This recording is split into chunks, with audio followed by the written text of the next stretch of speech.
Le Créneau acéricole vous présente les membres de son organisation, parce que chaque maillon de l'industrie acéricole est essentiel pour son développement. Agir ensemble pour innover et exceller. Merci à nos partenaires. Nathalie Lemieux, de l'érablière Nathalie Lemieux. Ça fait maintenant 14 ans. Mon beau-père connaissait quelqu'un à Saint-Pascal qui avait une petite érablière à vendre. Il prend contact avec moi, puis le lendemain matin, je viens visiter. Le soir même, on signe notre entente d'achat. Ça a été très, très rapide.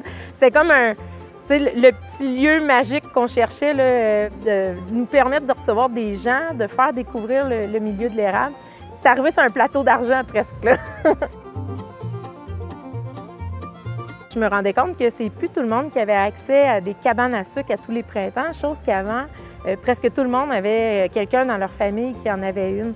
Fait que moi, ce que je voulais, c'était ça, c'était de pouvoir donner une occasion là, aux gens de se rencontrer, de venir vivre avec leurs enfants, avec leur petite famille, de venir vivre ce moment-là, là, le temps des sucres à la cabane. Là.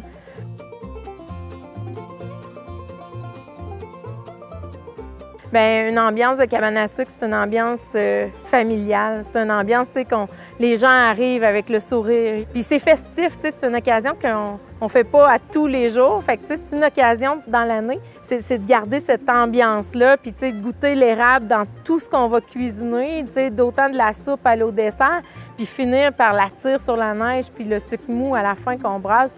Fait que, tu sais, ça, c'est une journée typique d'un dimanche matin quand on voit descendre les petites familles, là.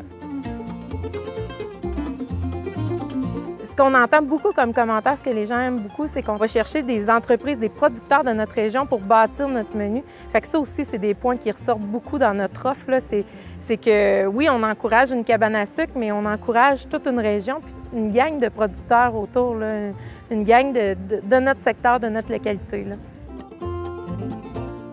La sériculture au Québec, pour moi, c'est un produit qui est saisonnier, mais ça fait partie de notre culture, ça fait partie de notre patrimoine, ça fait partie de nos valeurs, de nos familles, des histoires de nos familles. Fait que c'est pour ça que la sériculture est importante, puis c'est important que je puisse transmettre ça aussi. Je le voyais comme ça avec mes enfants, mais avec tous les gens qui peuvent nous côtoyer, là.